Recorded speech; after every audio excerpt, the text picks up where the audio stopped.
en la lengua del enfermo. Si este se pegaba era hechicería y si no, era una enfermedad natural. ¿Sí? Entonces primero pues carbonizaban el cuerpo del venado.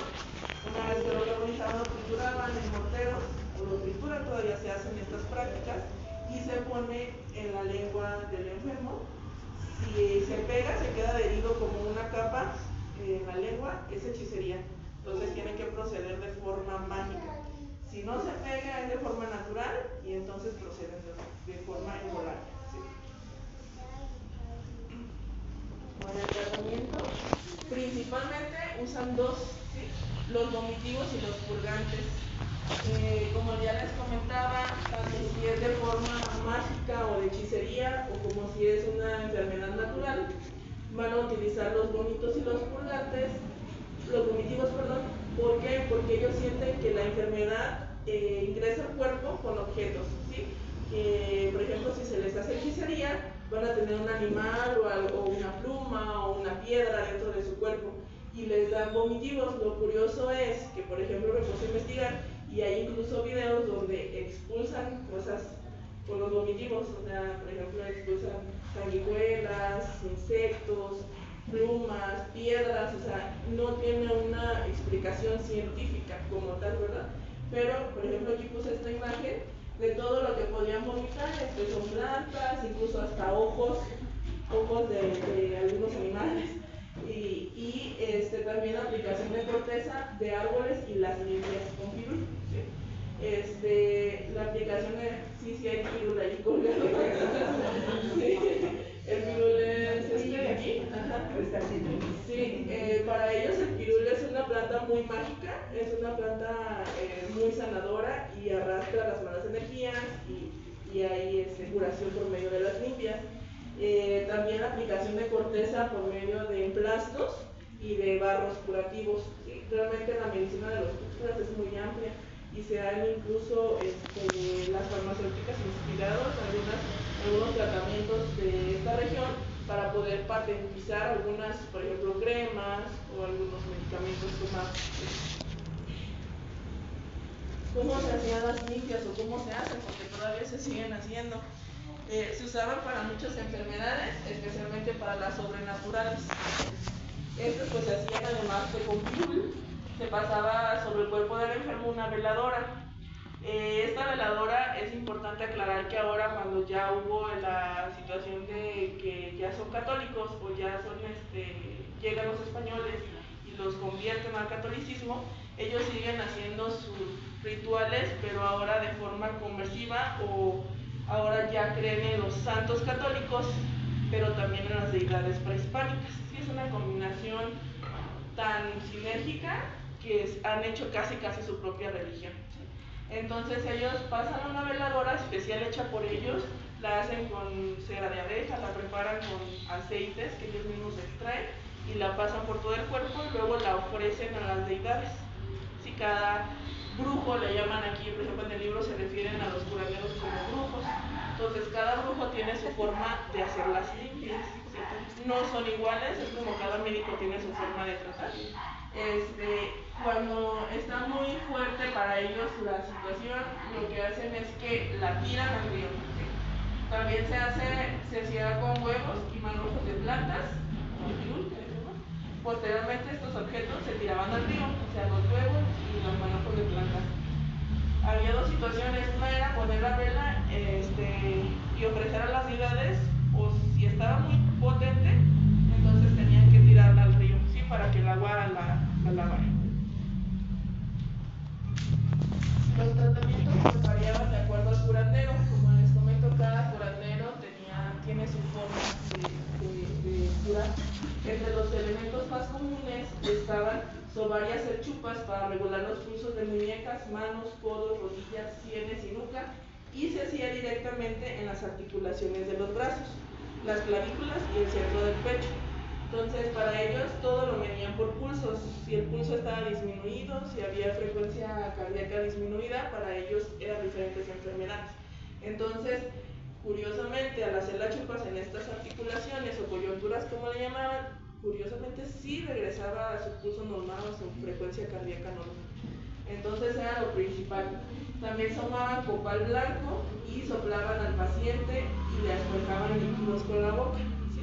Yo creo que eso es una de las escenas que yo creo que todas las personas tenemos más en la mente, cómo se hacen las limpias, sobre todo si hemos ido, por ejemplo, a Ciudad de México, que se siguen haciendo de manera prehispánica en el Zócalo, por ejemplo. ¿Sí?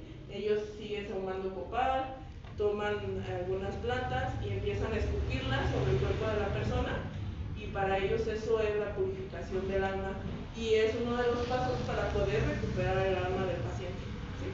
Ellos no lo ven como paciente, lo ven como persona doliente o persona afectada o persona sin alma. ¿Sí? Se utilizaban también emplastos de plantas y aguardiente en las articulaciones, coyunturas, para calentar los pulsos.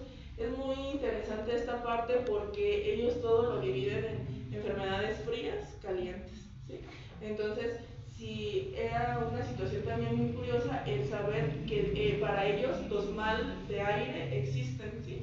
Y no sé si han escuchado la frase de no salgas porque te va a dar un aire. Bueno, pues viene desde la época prehispánica, que pensaban que si salían, por ejemplo, de hacer tortillas a mano y salían agarraban un mal aire, pero no solamente aire natural, sino un aire desde el ámbito mágico. ¿Sí? Y tiene sentido, por ejemplo, se sentían a veces mal por los cambios de temperatura, los choques térmicos, podían incluso tener derrames pleurales y sentían que el alma se les había ido, que se estaban muriendo, pero tiene una explicación científica, pero para ellos era una explicación más mágica. ¿Sí? Entonces, es muy, muy interesante sobre los males de aire porque se clasifican en aires naturales y en aires sobrenaturales. También se mencionaba que cuando alguien moría necesitaban hacerse sus rituales específicos porque si no, el alma del muerto iba a cargar un mal aire y podía llevarse más personas, a que se murieran. Entonces también si había una persona que lo consideraban un hechicero o un brujo, que lo consideraban malo porque había brujos buenos y brujos malos, se convertía en un mal aire, entonces podía darles a cualquiera, tenían que protegerse de los malos aires. ¿En qué situaciones se protegían más? Por ejemplo, las mujeres que trabajan en la cocina, que trabajan haciendo ropa, las personas que trabajan arando el campo, tienen que todavía hasta ahorita se hace que tienen que protegerse con plantas, con ropa especial hecha por ellos para los malos aires. Entonces, todo esto lo van a curar con aguardiente y van a hacer las chupas en las articulaciones, que ellos le llaman coyunturas, para calentar los pulsos y de esta forma sacar el mal aire.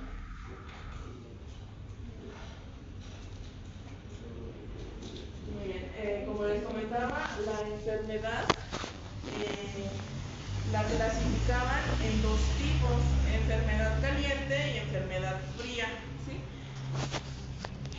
Es importante, sobre todo para los que practicamos la homeopatía, que sabemos que en homeopatía hay lateralidades, ¿sí? Y hay personas que agravan con el frío y que empeoran con el frío y que agravan con el calor y que mejoran con el calor. Entonces, esto es una de las como primeras comparaciones que podemos hacer y que se parece a la homeopatía. En homeopatía tenemos también lateralidades, derecha e izquierda, o puede ser que varíe, a veces es, por ejemplo, superior derecha, inferior izquierda.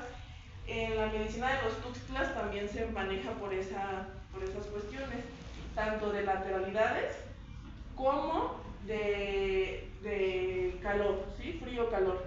Ellos consideraban la enfermedad caliente, por ejemplo, hay muchas, pero uno de los ejemplos es el sarampión, la cefalea, que es el dolor de cabeza, la irritación ocular, la gripe y el paludismo. ¿Sí? Son enfermedades calientes.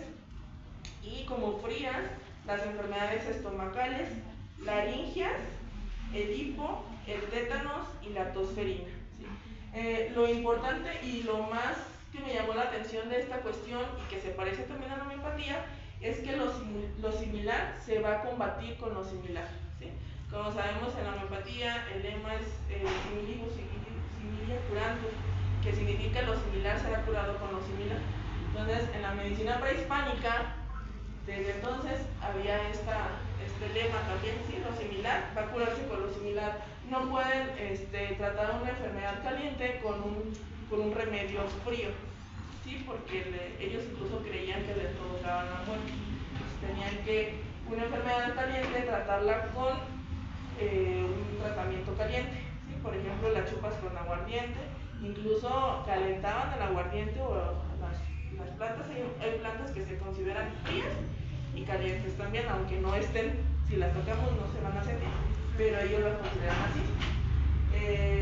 Y pues como les comentaba, los males de viento también se clasificaban tanto en viento natural como en viento sobrenatural. Vamos a ver un poco de las enfermedades naturales. El número de dolencias naturales es tan grande que no es posible presentar todos los datos, pero hay 4 tipos de enfermedades más populares que no son reconocidas por la medicina moderna, la medicina alopática. Esto todavía se sigue creyendo en algunos pueblos, ¿sí? Por ejemplo, el primero era el mueso, era una enfermedad fatal que atacaba a los niños una semana después del parto. Mostraban tonos morados alrededor de la boca, las uñas y el ombligo, y también les sangraba, y para los médicos alópatas tenía una explicación que atribuían toda esta enfermedad del mueso al tétanos, ¿sí? Por una mala praxis en la hora del parto, en la hora de cortar el cordón umbilical o quemarlo, porque es importante aclarar que los tuxtlas queman el cordón umbilical, porque sienten que si lo cortan va a entrar frío al cuerpo del bebé.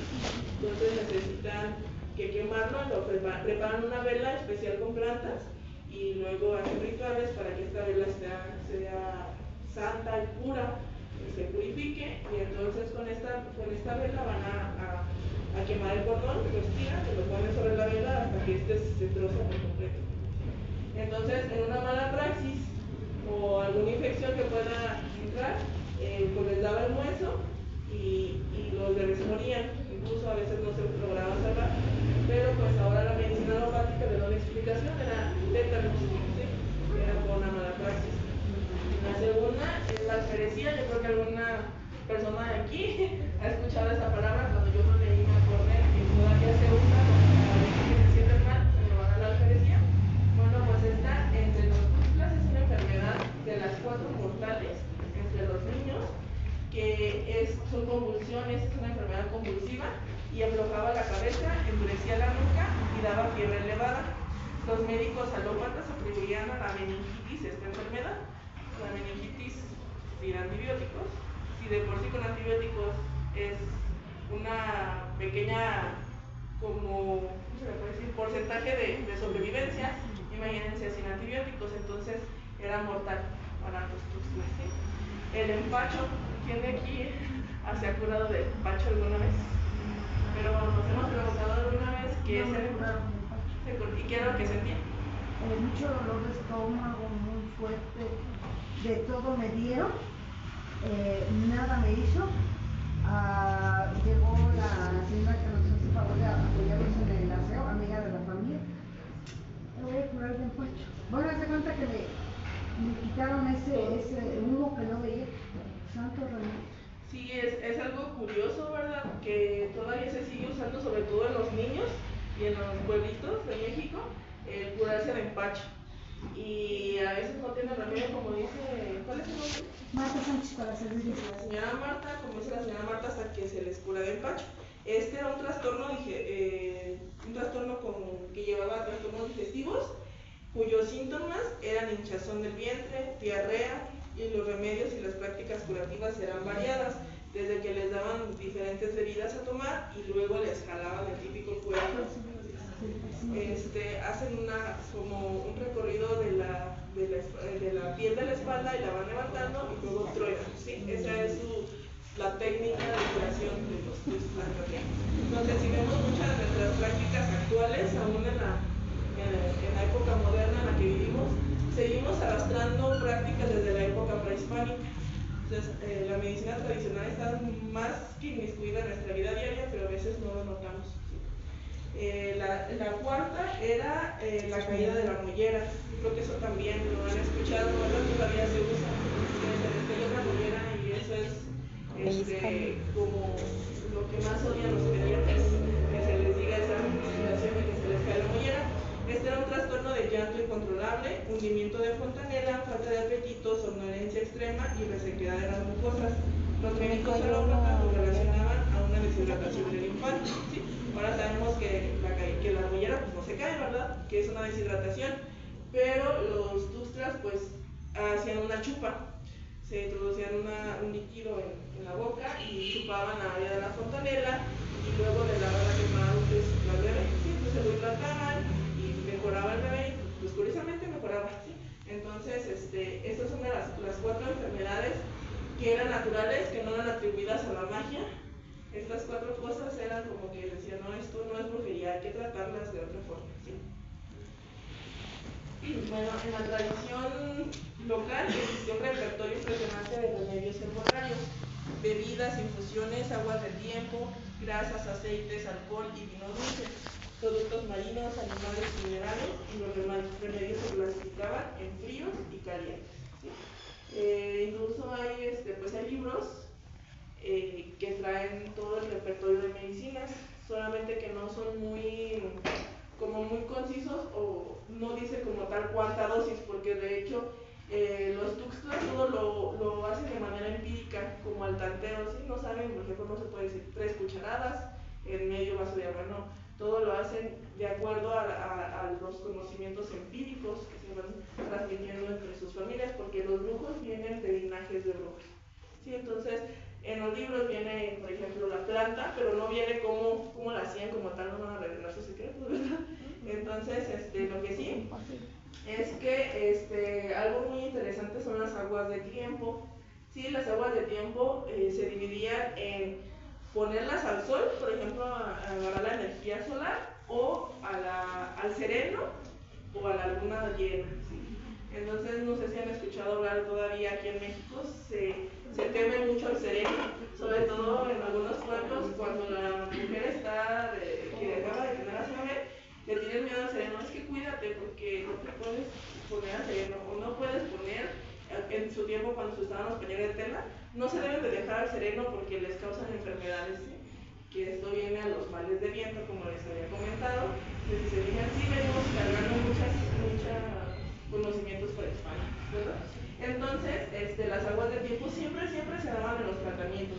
También las infusiones y las grasas animales, como cual aún se siguen usando grasas de, por ejemplo, ahorita, ya después de la conquista, ya que llegaron las grasas animales como las vacunas, pues también se usan la manteca de toro, por ejemplo, el aceite de víbora, de cascabel, se sigue usando en muchas regiones del país, la grasa de armadillo, sí, la grasa de pollo, incluso muchos ahí en los clases usan la grasa de pollo. Estaba viendo una receta que era con grasa de pollo y unas plantas para los cólicos menstruales, y tiene que ser específicamente de pollo. Entonces, sí usan muchas grasas de diferentes formas y ellos las extraen. Al momento de matar al animalito, tienen que procesarlas para que no se les eche a perder. Sí, también usaban el alcohol, pues sí, y los vinos ellos lo preparan. Puede ser de caña, de plantas combinadas con alcohol de caña, y los productos marinos. Es muy importante, sobre todo las conchas. Yo creo que si han visto, es una de las simbologías más grandes, las conchas. Al principio vemos a una curandera soplando una concha, ¿verdad? Y lo relacionamos con la época prehispánica. De hecho, en las limpias todavía se suenan las conchas. Se sopla, pues, y el caracol, es una concha de caracol. Entonces, no solamente era para emitir sonidos, sino también se carbonizaban y se preparaban en soluciones para tomarse, ¿sí? Bueno, ellos veían el cuerpo y los órganos vitales de diferente forma que lo vemos ahora, ¿sí? Eran entendidos de la siguiente manera: el corazón daba la vida y los pulsos, y en él residía el espíritu, ¿sí? Entonces, si tenían un mal de corazón, pues pensaban que era un mal de espíritu. De hecho, en todas las enfermedades ellos creían que el alma se iba, ¿sí? Pero principalmente si tenían algún problema de corazón, pues decían es que tu espíritu se ha retirado de ti. ¿Cómo lo mejoraban? Pues como sabían que de ahí llegaban los pulsos, lo hacían con chupas para recuperar los pulsos. Me pasé el cerebro era el asiento del pensar y recordar, ¿sí? Para ellos decían como si te enfermas de estar pensando o de tristeza, tu cerebro va a afectarse, ¿sí? Las venas llevaban la sangre por todo el cuerpo y esta era considerada la fuerza. Entonces, para ellos las venas y los pulsos eran de donde partía todo, ¿sí? Los nervios ayudaban a fortificar el cuerpo, los riñones regulaban las venas, eran la vida. Si ahora nos ponemos a pensar desde el punto de vista médico, los riñones tienen todo que ver en la presión arterial, ¿sí? Entonces no estaban tan alejados de los conocimientos que realmente son, ¿sí? Para ellos, si los riñones estaban mal, las venas y los pulsos y pues en todo caso la presión arterial estaba alterada. Yo tengo linaje de brujos, y de hecho soy la 6ª generación, y no sé por qué, pero todo lo que está diciendo ya lo viví. Sí. Todo eso, o sea, aquí es verdad. Sí. Muy bien, sí, es muy interesante todo esto porque se pudiera decir, no, es que ellos son brujos, o sea, no son médicos, pero tienen mucho conocimiento tanto de la anatomía y ya traduciéndolo al idioma fisiopatológico, de la fisiología y la histología, pues tiene mucho sentido. En este caso, por ejemplo, los riñones pues se encargan de la presión, o sea, tienen relación a la presión arterial y pues si la presión y los miedos. Exactamente, y sobre todo cuando ahorita vamos a ver esa cuestión de los miedos, cómo es que afectaba a los riñones, afectaba al corazón, afectaba al cerebro, y para ellos el miedo era todo para que la persona se enfermara, ¿sí? El hígado hacia la sangre, la hiel era muy fuerte, cuando se derramaba envenenaba, ¿sí? La hiel pues también la conocen como la bilis, pues tiene sentido, ¿verdad? Cuando hay algún susto, obviamente que va a haber más producción de bilis, pues ellos ya lo sabían, pero para ellos el que se derramara la hiel o la bilis, y todavía ahorita se usa la palabra se me derramó la bilis, ¿sí? Entonces lo sentían como que era envenenamiento y tenían que hacer una limpieza, ¿sí? Los pulmones daban forma a la sangre, el estómago, los intestinos se encargaban de la alimentación. Vamos a ver unos ejemplos pequeños, no puse muchos porque pues nada más tengo una hora, ¿verdad? Pero hay muchos ejemplos que luego posiblemente hagamos a continuación más sobre las enfermedades y los tratamientos.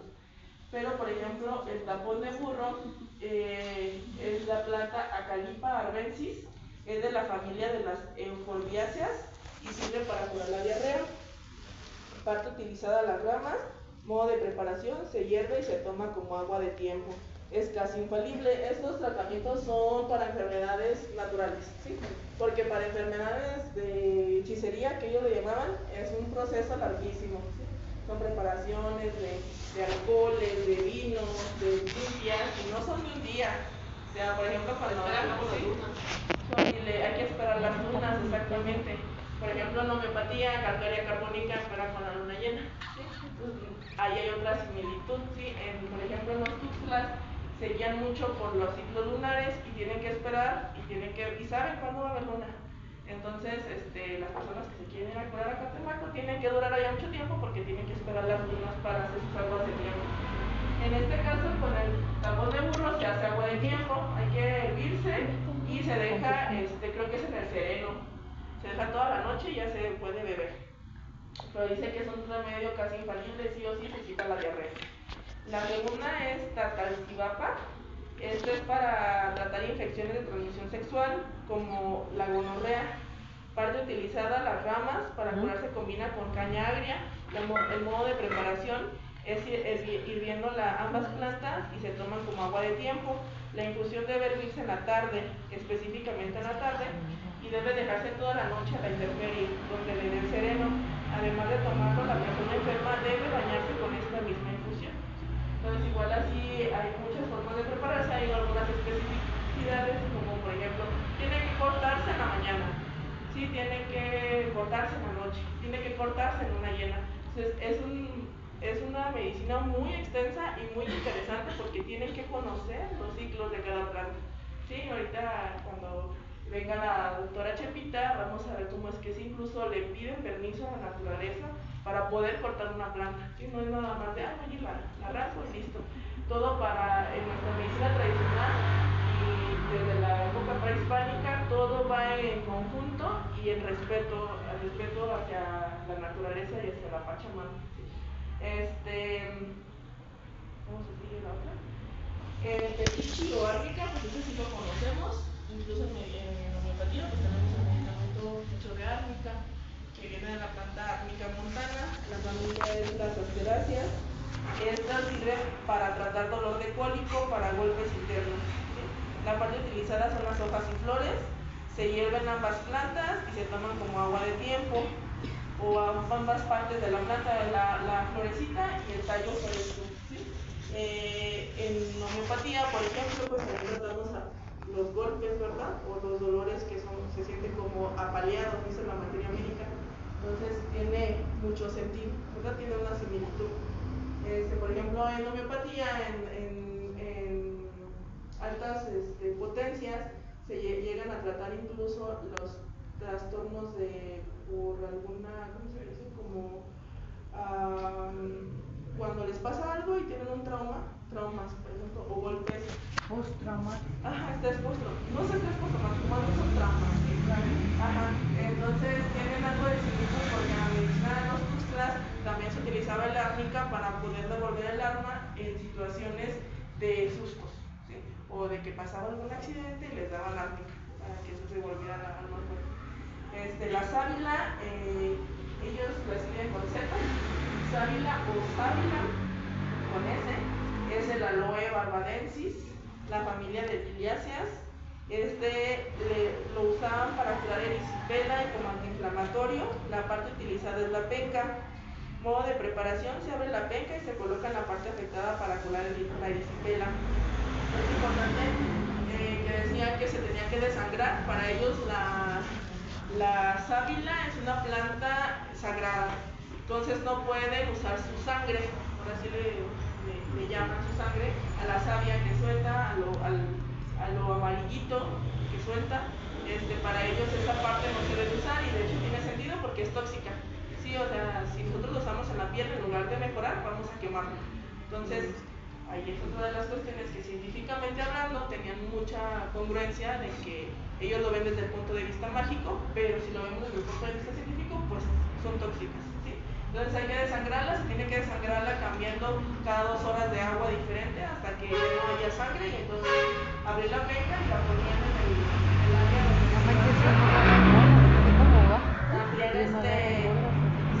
otros usos se usaban de enfermedades de brujería o místicas. Tiene propiedades místicas, sirve para retirar maleficios y daños o para retirar envidias. Se colocaba en la puerta de la casa atada con un listón de color rojo y cabezas de árbol. ¿Quién de aquí ha visto alguna sábila en alguna casa o en algún comercio con listones rojos? ¿De dónde viene esa creencia? A veces lo hacemos inconscientemente, pero viene desde nuestro conocimiento colectivo, ¿sí? Desde la época prehispánica y desde los Tuxtlas. Bueno, vamos a ver cómo es de los curanderos y los hechiceros. Hay una delgada línea que los dividía y a la vez los unía, ¿sí? Un curandero no eran hechiceros, eran herbolarios. Si ellos no practicaban hechicería como tal, curaban enfermedades naturales, pero también curaban enfermedades sobrenaturales. Entonces no los distinguía mucho de los hechiceros, nada más porque ellos no hacían maleficios o no hacían situaciones de hechicería, rituales, pero pues tenían conocimiento y también podían tratar lo sobrenatural. Y los hechiceros utilizaban técnicas mágicas y también herbolaria, entonces no hay mucha diferencia, ¿sí? Pero entre ellos, en su cultura, sí está bien diferenciada, tienen hasta diferentes nombres para cada uno, ¿sí? En la concepción de la gente, pues la línea que los separa no estaba bien definida, incluso no se les puede diferenciar bien. Pues ahora vamos con la pérdida del alma. Para ellos, como les comentaba, la pérdida del alma es lo más importante y es donde se basa toda su cultura, el tener que devolver el alma al cuerpo, ¿sí? Todo se basa en eso, todos los tratamientos van para este rumbo, todos van hacia devolver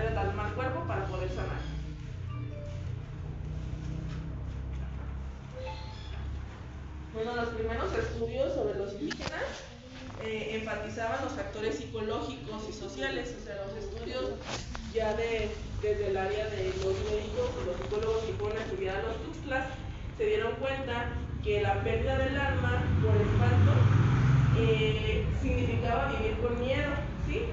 Y esto era del tipo histérico, ¿sí? Que ahora los psicólogos, pues desde su conocimiento científico, se dieron cuenta que era del tipo histérico y ansioso, que le permitía a la persona que tenía este miedo, le permitía soportar las tensiones como escape de su medio familiar y comunitario. Por ejemplo, decían, es que está espantado, es que se le salió el alma, entonces tenía ¿cómo se le puede decir? Como un pretexto para no cumplir sus labores en la comunidad, ¿sí? Como método de escape. Como sabemos, siempre hay muchas formas de escapar de la realidad, de fugarse de la realidad, y una de ellas es decir, pues estoy espantado y por eso me siento triste, y por eso por ejemplo, en esta región aún es muy patriarcal, ¿sí? Existe mucho la situación patriarcal, entonces sobre todo las mujeres, el hecho de estar espantadas o que el alma se les salga del cuerpo, pueden decir, es que por eso soy enojona o por eso lloro todo el día, pero es un trasfondo de no poder sobresalir como mujer o no poder hacer las cosas que realmente desea y tener que ponerse a ser mamá, a ser esposa, a cuidar hijos, a criarlos y no desarrollarse desde la forma que como mujeres todas tenemos ese deseo de sobresalir, ¿verdad? De esta forma también consideraban que era una manera de eludir los conflictos personales por medio de un patrón de comportamiento aceptado en la cultura para amortiguar y soportar las dificultades. Se les decía, bueno, es que está asustado, se le salió el alma, él se puede comportar de la forma como se comporta porque es normal en las personas que se les sale el alma, ¿sí? Y mucha gente no era como que estuviera espantada, sino que también decían, es que yo estoy espantado y por eso me comporto de esta forma, ¿sí? Eso es lo que vieron cuando fueron a hacer el estudio. Partiendo de esta interpretación, el individuo modificaba su conducta a nivel psíquico y físico para abrirse un espacio permitido en las relaciones personales conflictivas y justificar la imposibilidad de cumplir normalmente con su papel en la sociedad, de acuerdo con un patrón evasivo de la cultura, reconocido como medio de reintegración y curación. Ignoraban el daño real y veían la enfermedad como un mecanismo de autodefensa, ¿sí? Por ejemplo, algunos hombres golpeaban a la esposa y decían, es que está espantado. Entonces, mira. Sí, y la mujer pues también a veces se la pasa llorando, no porque no se sienta cómoda en su casa, sino porque está espantada, sino porque quiere salir de su cuerpo, ¿sí? Entonces era un método de defensa, Es que le tiene miedo al marido. Muy bien. A mediados de los años 60, los tratados sobre la pérdida del ánimo concluyeron que el sexo femenino experimentaba de manera más violenta las presiones de la interacción social, por la opresión masculina tipificada en los patrones de cultura patriarcal. Como les digo, todavía hay mucha, pues sí, todavía es una cultura muy patriarcal, ¿sí? Entonces, en este estudio hecho en los años 60, se vio cómo es que las mujeres tienen más esta situación de la pérdida del alma, de la histeria, porque pues se escudan en que es una pérdida del alma, pero todo viene a raíz de que están bajo un poder patriarcal, ¿sí? Entonces tienen el deseo, por ejemplo, de hacer cosas diferentes a las que se les ha enseñado, pero no pueden porque tienen el miedo de salir de ese patrón, vaya, ¿sí? Otra línea de investigación sugería que el susto tenía trasfondo fisiológico. Existía una perfecta correspondencia con un síndrome biomédico equivalente al miedo excesivo, que presentaba como síntomas la hipoglicemia y otros síntomas emocionales. Sí, entonces en esta investigación se dio cuenta que todas las personas que estaban histéricas, pues, que era histeria, que estaban con el alma perdida o estaban asustadas, tendían a ser hipoglicémicas. ¿Sí? Se les bajaba el azúcar o incluso pues se les subía, hiperglicémicas. Los estudios experimentales y clínicos concluyen que el sistema límbico normal, en especial la amígdala, es responsable de fuertes reacciones afectivas como el miedo, la cólera y las emociones relacionadas con la conducta sexual. Entonces vemos cómo es que desde el punto de vista de los partículas, por ejemplo, tiene mucho sentido, o sea, lo que ellos creían o lo que ellos creen, a la medicina actual ahora sabemos que es por la amígdala, ¿verdad? Por el sistema límbico, que hay esta cuestión del miedo, la cólera, las emociones, y si se fijaron atrás, decía que el cerebro era el que se encargaba de todas sus cuestiones emocionales, ellos ya lo sabían, pues trataban de curar con plantas que ayudaban al cerebro. En algunos cambios en la función visceral y motora somática acompañan a estas emociones. Está demostrado que la estimulación eléctrica de la amígdala produce respuestas similares. Estas incluyen incremento del ritmo cardíaco, supresión de la salivación, incremento de los movimientos gastrointestinales y dilatación pupilar. Los movimientos respiratorios también cambian. Entonces, los tratamientos sí eran efectivos. O sea, trataban de regular desde la estimulación eléctrica. ¿Sí? Y había cambios en la función visceral y motora, y ellos sabían esto. O sea, las plantas que usaban, si las estudiamos científicamente, sabemos que van tienen como acción en estas áreas. Y entonces, como decía aquí nuestra compañera, aunque se les llamaba brujos, pues realmente tenían mucho conocimiento en la medicina.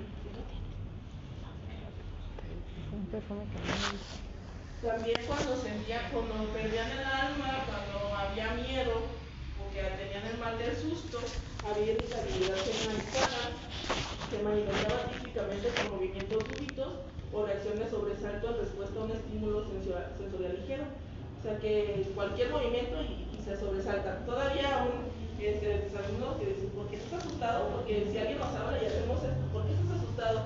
¿Verdad? Eso también es un conocimiento que venimos arrastrando desde la época prehispánica, de saber que con cualquier estímulo ligero y hay un sobresalto es porque no está el alma en el cuerpo y porque hay un susto que se debe de curar.